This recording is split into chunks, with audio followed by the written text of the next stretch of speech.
청춘의 전성기 오늘 4부 감성 토크쇼 청춘을 깨워라 문을 엽니다. 치유란 누군가의 상처에 눈길을 포개는 일. 정신과 의사인 정혜신 박사가 한 말입니다. 오늘 여러분의 귀를 열고 여러분의 따스한 눈길을 포개해 주셔야 할 자리가 마련되어 있습니다. 세월호로 세상을 떠난 아이들의 그 친구들에 관한 다큐멘터리가 있습니다. 오늘 이 다큐멘터리를 만든 이종원 감독, 그리고 세월호 유가족들을 보살피는 일을 하는 이웃의 이영하 대표 함께 자리하셨습니다. 안녕하세요. 안녕하세요. 네, 반갑습니다. 네, 말씀을 많이 들었어요. 고맙습니다. 자, 우선 두 분 나오셨으니까 하실 말씀이 많으실 것 같아서 제 말은 좀 줄이도록 하고요. 본론으로 빨리 들어가 볼까 합니다. 이 친구들, 숨어있는 슬픔, 어떤 내용의 다큐멘터리인가요? 우리 이종원 감독님? 네.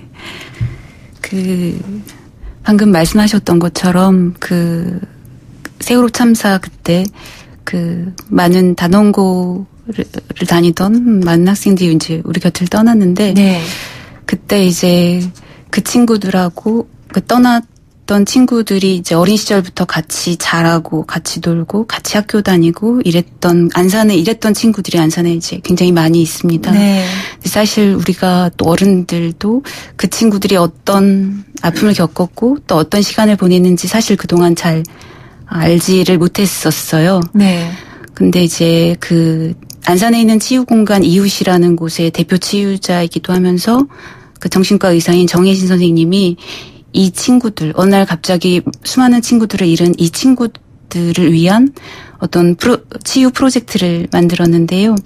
그게 이제 정혜신 선생님과 또 이 친구들과 비슷한 또래인 청소년들이 함께 자원한 친구들이 함께 모여서 이 이생학생 친구들의 이야기를 함께 듣고 함께 공감하고 들은 이야기를 가지고 자원한 학생들이 어떤 영상 작업을 통해서 그걸 기록으로 남기고 그렇게 하는 프로젝트입니다. 네. 그 프로젝트 동안 이 모두가 경험하게 되는 어떤 치유적 경험을 고스란히 담은 내용이라고 할 수 있을 것 같아요. 네, 그렇군요. 친구들, 숨어있는 슬픔. 제목 속에서 뿜어져 나오는 그런 것들이 참 많거든요. 여러 가지를 생각하고 느끼게 합니다. 우리 이 자리에 제가 소개를 세월호 유가족들을 보살피는 일을 하는 이웃의 이영하 대표님이라고 처음에 소개를 해드렸는데 이 이웃이라는 단체에 대해서 좀 잠깐 설명을 좀 부탁드릴게요. 네. 네, 저희는 세월호 참사 직후에 2014년 9월에 안산 와동에서 만들어졌고요. 네. 세월호 참사로 아이를 잃은 엄마, 아빠, 그리고 형제들, 또 주변 친구들, 이제 이런 피해자들을 돕기 위한 기관이고요. 여러 자원활동가들하고 이런 피해자들이 같이 만나서 이야기도 하고 편하게 울기도 하고 네. 또 같이 밥도 나누어 먹는 그런 공간입니다. 네, 세월호 유가족들을 보살피는 일을 이제 주로 많이 하는 걸로 알고 있잖아요. 그러다 보면 이제 우리가 특히 세월호 참사 이야기를 하면은 언론 보도도 많고 또 관련된 이야기들도 많은데 대부분 희생된 우리 아이들 과 또 부모님들의 슬픔, 아픔 이런 것들에 대해서 초점들이 거의 대부분 맞춰져 있었거든요. 그런데 이제 이번에 이 친구들 숨어있는 슬픔이란 다큐멘터리는 제목에서도 그렇지만 그 주변에 관심을 많이 갖는 그런 내용인 것 같아요. 주변 친구들. 네. 그래서 어떻게 이렇게 이쪽 부분으로 그러니까 타겟을 좀 다르게 정하신 거잖아요. 네. 어떻게 이렇게 관심을 갖게 되셨는지요? 네, 저희 영화 제목이 부제로 숨어있는 슬픔인 이유이기도 한데요. 네. 그러니까 주로는 이제 엄마, 아빠, 저희 세대도 엄마, 아빠에 더 많이 공감하게 되고. 네. 근데 참사 초기부터 지금까지, 형제를 잃은 형제 자매나, 그리고 친구를 잃은 그 친구들이 슬프고 고통스러웠던 건 지금까지 계속 있어 왔어요. 근데 사람들이 그 사실을 잘 모르거나, 주목해주지 않았기 때문에 네. 늘 숨어있는 상태였던 네. 거고요.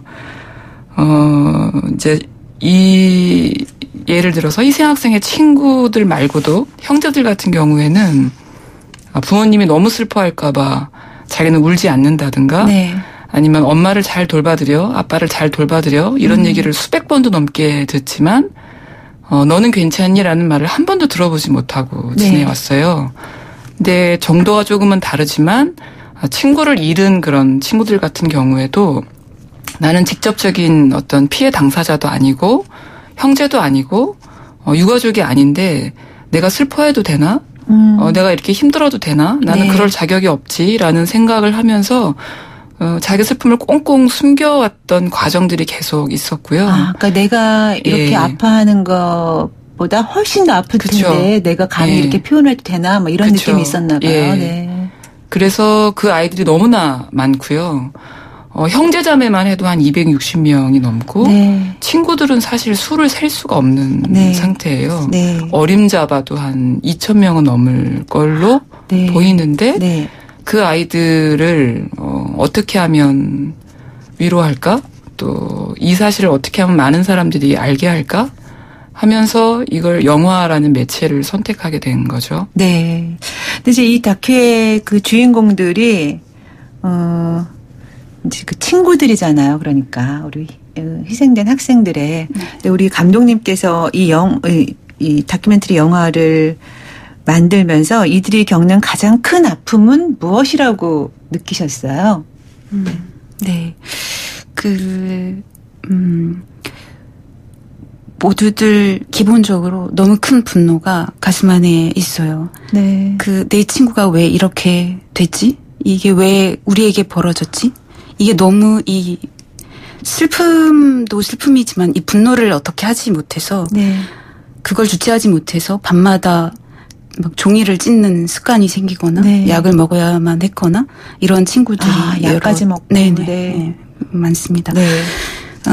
그런 분노들이 기본적으로 있는데 이 분노와 이 마음의 상태들을 어디다 얘기를 잘 못하고 네. 3년을 좀 보냈다고 할까요? 네. 그러니까 또 처음엔 좀 모두들 이해를 해줬어도 어느 정도의 시간이 지났는데 계속 이제 그런 상태의 마음을 보이면 주변에서 왜 아직도 그러냐, 이제 그만할 때 되지 않았냐라는 말을 들으니까 네. 더 못하는 거죠. 난 아직도 멀었는데. 그렇죠. 사실은 그 아이들이 이런 어렵고 힘든 일이 아니어도 그냥 사춘기 청소년기잖아요. 그 사춘기 청소년기라고 하는 것만으로도 굉장히 힘든 시기거든요. 그렇죠? 네. 네. 그렇죠.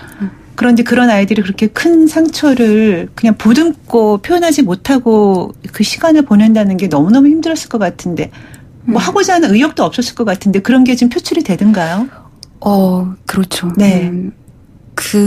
자기 방 밖을 잘 나오지 못하겠는? 네. 방에서만 자기가 좀 편할 수 있는? 거실만 나와도 뭔가 이 마음이 이렇게 억누르는 불편한, 네. 공감받지 못하는 그 감정들 때문에. 네. 그리고 무엇보다도 이 친구들이 수없이 많은 장례식장을 경험을 했잖아요. 네. 그 자체가 그들에게 굉장히 큰 어떤 트라우마로 남아 있는데 이것이 그냥 숨겨진 채로 이 안에 갇혀진 채로 그 상태로 이렇게 시간이 좀 지나온 거죠. 네. 제가 어디서 보니까 그 친구가 장례식장에 가서 부모님이 너무 슬픈데 자기가 그렇게 우는 모습을 보이면 그 친구의 부모님이 더 슬퍼하실까봐 울지를 못했다라는 그런 얘기를 제가 들은 적이 있거든요. 그래서 얼마나 그 아이가 마음이 참 어떻게 표현을 못할 것 같다는 생각이 들었어요. 그래서 너무 가슴이 아팠는데 실제로 이렇게 아이들을 만나면서 느끼시는 게 많을 것 같아요. 구체적으로 아이들이 어떻게 아파하던가요? 또 안타까울 때도 많으셨을 것 같아요. 기본적으로는 죄책감이 굉장히 많죠. 네. 늘 친구를 생각하지 않을 때, 예를 들어서 24시간 생각할 수는 없잖아요. 네. 근데 내가 친구를 잊고 있는 건가? 이런 생각이 들면 굉장히 괴로워지고, 네. 또 대학에 갈 때, 네. 시험을 볼 때, 또는 여자친구를 사귈 때, 이래도 되나? 네. 나 이렇게 즐거워도 되나? 이런 생각을 끊임없이 하게 되는 친구들도 있고요. 네. 또 친구 목까지 살아야 된다는 부담감 때문에 쉬지 않고 뭔가를 계속 아르바이트 끝나면 뭘 하고 쉬지 않죠. 열심히 살아야 되니까. 네. 친구 몫까지. 네. 근데 이제 보면은 그 주변의 친구들뿐만이 아니라 그 세월호 희생 학생들과 같은 세대인 학생들 있잖아요. 그 학생들도 상처가 엄청 많잖아요. 같은 세대라는 이유 하나만으로도.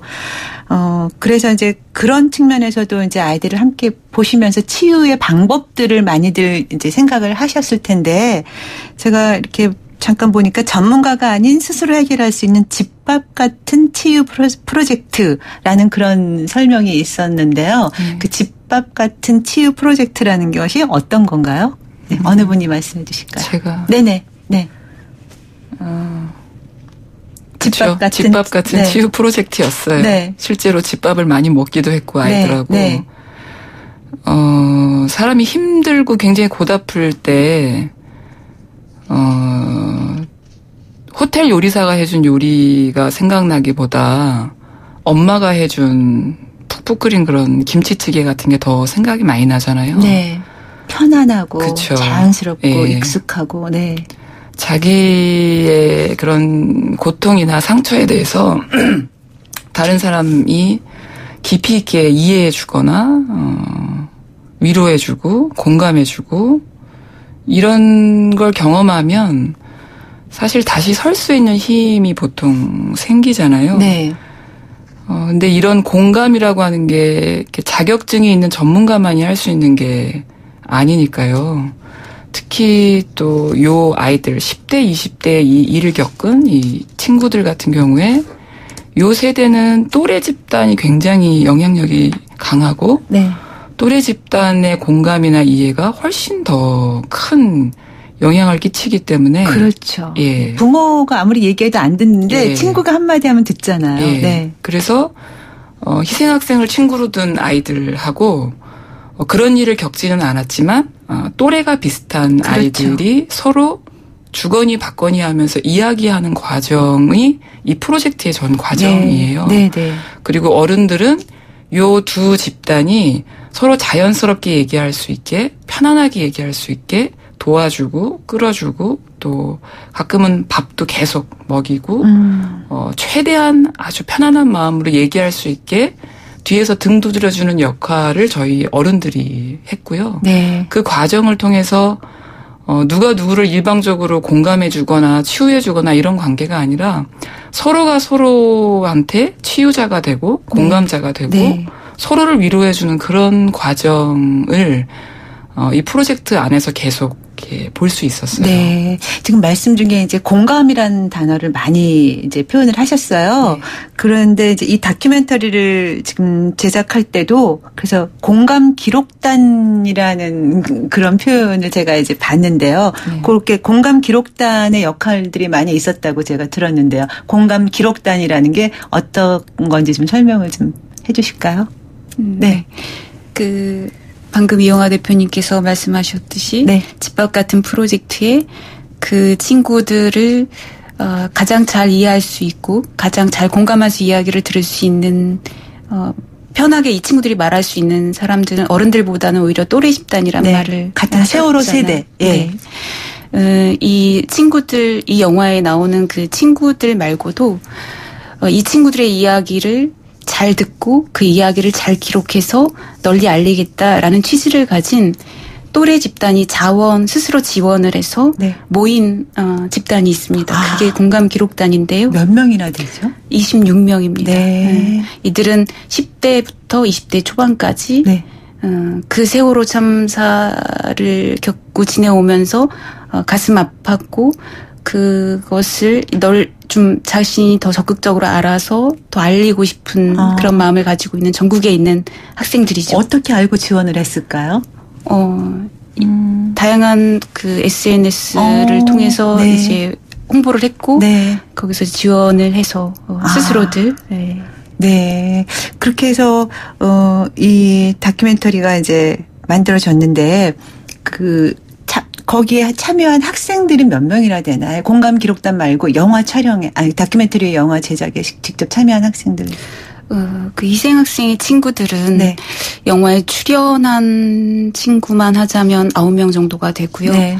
출연은 안 했지만 그 프로젝트에 함께 참여한 친구들까지 하면 한 20명 정도 네. 됩니다. 네. 그 친구들과 또 이들의 이야기를 잘 듣고 공감하고 기록하는 공감 기록단 26명, 그리고 이제 어른 네. 성인 공감당 이렇게 구성이 네. 되어 있죠. 네. 그러면 이제 이 주인공들이라고 할 수 있는 이 친구들도 변화가 물론 이제 상처를 드러내면서 치유가 되는 과정을 겪었겠지만 이 공감 기록단들도 그냥 멀리서만 보거나 듣기만 했던 것들을 실제로 같이 현장에서 아이들과 같이 이야기를 나누면서 어떤 변화도 많이 생겼을 것 같아요. 어떠신지요? 공감 기록단. 네. 예, 네. 예. 그 친구들이 애초에 그 지원하게 된 건 이런 아픔을 겪은 친구를 위로해 주겠다 또는 돕겠다 그런 마음으로 출발했다가 도리어 이 과정을 통해서 자기 상처가 치유되는 경험을 했다는 이야기를 굉장히 많이 해요. 네. 친구를 잃은 어떤 과정에 대한 이야기를 들으면서 자기가 아팠던 것들이 또 건드려지고 떠오르기도 하고 그러면서 그 이야기를 또 하면 아팠던 사람이 또 다시 위로 주고 또 그걸 들으면서 다시 또 다른 사람에게 위로를 주는 굉장히 이 공이 왔다 갔다 하는 과정을 놀랍게도 네. 많이 겪게 됐고요. 네. 그래서 경우에 따라서는 한 번도 얘기해보지 못했던 그런 아팠던 가정사에 대한 거라든가 그런 걸 이제 그 자리에서 꺼내놓으면서 그걸 가지고 또 도리어 그 세월호로 친구를 잃은 그 친구들이 위로해주고 네. 같이 울어주고 손잡아주고 네. 그런 과정을 계속 겪었어요. 네, 서로가 이제 토닥토닥 해주는 예. 과정을 겪은 거군요. 그러면 공감 기록단들도 그렇게 이제 변화가 되고 실제로 이 다큐의 주인공이라고 할 수 있는 친구들 숨어있는 슬픔들이 어떻게 치유가 되면서 바뀌었을까 궁금하거든요. 네, 구체적으로 바뀐 것을 말씀해 주실 수 있을까요? 물론 다큐를 보면 더 알겠지만 미리 조금만 알려주시면. 네, 다큐를 보면 그냥 몸으로 느끼게 되는데요. 네. 그 과정을 거치면서 한 학생이 이런 말을 하게 됩니다. 네. 처음에는 같이 이야기 나누는 내 친구, 같이 온 친구만 내 눈에는 보였다. 그런데 조금 지나니까 이 앞에서 이야기를 듣고 있는 저 청소년들, 네, 공감 기록단이죠. 기록단들. 저 사람들이 보였고 또 조금 더 지나니까 저 뒤에서 이렇게 카메라를 들고 있는 사람들이 보이고 네. 그 다음 생각하니까 이 프로젝트에 그 후원을 해준 사람들까지 보인다. 네. 보이지 않던 것들이 이게 정리가 되면서 보이게 된다는 거죠. 네. 이런 말을 들을 때 굉장히 감동적이었습니다. 네, 네. 근데 이제 사실 이런 그 아픔을 다뤄야 하기 때문에 그것도 우리 이제 아이들의 아픔을 너무나 가슴 아픈 사연들을 담고 있는 그래서 다른 어떤 그 영화나 다큐를 제작할 때보다 더 쉽지 않았을 것 같다라는 생각이 들어요. 제일 어려웠던 점이 어떤 거였을까요? 개인적으로 가장 어려운 것은 굉장히 양이 많았는데요. 네. 거기서 과연 이제 어떤 선택에 따라 어떤 것을 보여드릴 수 있고 어떤 것은 놓치게 되잖아요. 네. 이것을 결정해야 하는 시간들이 가장 힘들었던 것 같습니다. 네. 그래서 그거를 뭐 영화 한 편에 담기는 정말 지금 너무 힘들었다고 말씀하셨는데 그 영화 상영 시간이라고 할까요? 네네. 어느 정도죠? 96분입니다. 96분이요? 네. 그러면은 1시간 36분 정도 네네. 되는 거죠? 네. 언제쯤 개봉하실 생각이세요? 8월 안에 보실 수 있을 거고요. 네. 지금 마무리 작업을 하고 있는 상태여서 네. 요거만 마무리되면 네. 아마 공동체 상영으로 네. 곳곳에서 보실 수 있을 거예요. 곳곳에서요? 예. 네.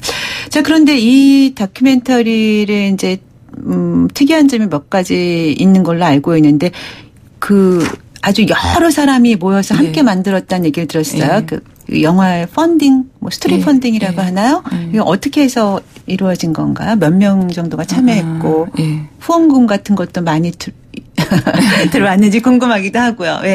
또 후원하실 분들도 물론 방송 듣고 계실 것 같기도 해서. 올 봄에 카카오 스토리 펀딩으로 이 프로젝트를 소개했고요. 굉장히 많은 분이 참여하셨는데요. 650명이 이 모금에 참여하셨어요. 와, 네. 그리고 모금액이 한 2,100만 원 정도인데요. 목표보다 훨씬 더 많았죠. 목표를 높이 세우진 않았어요. 모금액 자체 이게 중요했다기보다 더 많은 분들이 이런 일이 지금 있고 누군가가 이걸 하고 있다라고 하는 것을 알리고 관심 갖고 그게 더 중요했기 때문에 요 과정에서 오히려 친구들이 굉장히 위로를 많이 받았어요. 이렇게 많은 사람들이 우리 일을 알아주고 응원해주고 지지해주고 한다라는 사실에 굉장히 위로받고 가끔은 이렇게 우는 친구들도 있더라고요. 또 우리 이영하 대표께서는 그러면 이 영화를 이제 8월에 개봉되면 많은 분들이 보고서 관람객들이 어떤 점을 좀 알아줬으면 좋겠다라는 그런 심정도 담으셨을 것 같아요. 이 과정 내내. 그 친구들의 슬픔에 대해서 알아주고 공감해주는 것만으로도 굉장히 큰 위로고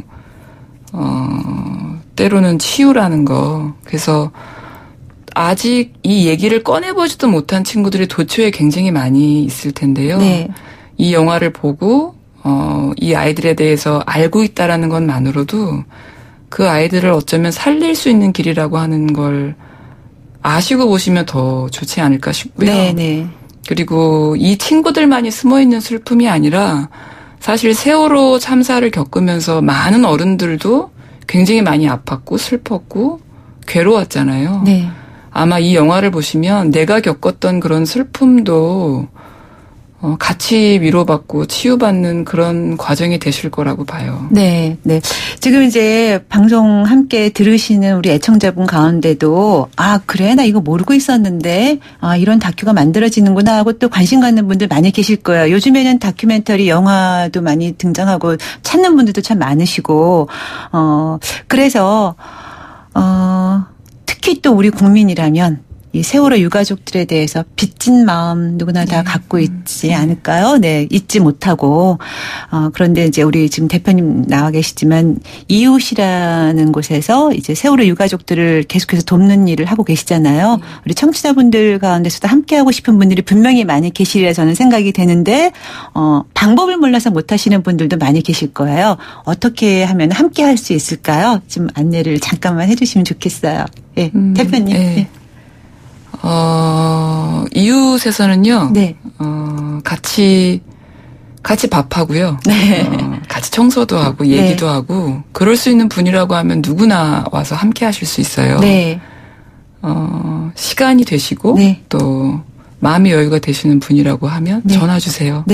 그리고 또, 영화 제작할 때 아까 이제 스토리 펀딩으로 650분 정도 참여하셨다고 하고, 또 후원금도 또 많이 이제, 보내주셨다고 하셨는데 우리 이제 또 실제로 바빠서 또 몸으로 움직이지 못하시는 분들은 작은 금액이지만 또 후원하실 수도 있을 것 같아요. 그래서 전화번호 다시 좀 알려주실까요? 403-0416입니다. 403에 0416. 여기 서울인가요? 아니요. 어떻게? 031로 하시면 됩니다. 031 안산에 있는 거죠. 031 403에 0416으로 문의하시면은 여러분 좋은 일에 함께 하실 수 있을 겁니다. 자, 시간이 다 된 관계로 마지막으로 우리 감독님께서 우리 영화 많이 봐주세요라는 말씀 한마디 하셔야 될 것 같아요. 어떻게? 힘있게. 많은 분들이 영화를 함께 보셨으면 좋겠습니다. 아마 보시는 시간 자체도 좋은 치유적 경험이 되는 시간이 아닐까 싶습니다. 네. 친구 숨어있는 슬픔이란 다큐멘터리 이제 8월쯤에 여러분 함께 하실 수 있을 겁니다. 서로 위로하고 위로받으며 또 상처를 드러내고 치유하는 과정을 통해서 이제는 조금 환하게 조금이라도 웃을 수 있으면 하는 바람으로 많은 분들이 함께 하셨으면 좋겠습니다. 두 분 말씀 잘 들었어요. 고맙습니다. 감사합니다. 당신의 전성기 오늘 함께 해주신 애청자 여러분 감사의 말씀 드립니다. 자, 벌써 끝곡 띄워드릴 차례네요. 오늘 끝곡은요. 우리 그 세월호 관련해서 친구들 숨어있는 슬픔이라는 다큐멘터리에 관련된 이야기 나눠봤는데요. 그래서 끝곡은 세월호의 그 형제 자매 또 친구들 정말 수없이 많죠. 그래서 우리가 살면서 한 번쯤은 꼭 만날 수 있을 거예요. 그래서 그들을 만날 때마다 우리의 두 팔로 품어주고 안아주기를 바라는 마음으로 보이스투맨의 오픈암스 준비했습니다. 노래 들으시고요. 저는 내일 다시 오겠습니다. 지금까지 김명숙이었고요. 당신의 전성기 오늘 이 프로그램은 삶을 완성하는 품격 롯데캐슬과 함께합니다. 여러분, 오늘이 가장 젊은 날입니다. Lying beside you, here in the dark, feeling your heartbeat with mine. Softly you whisper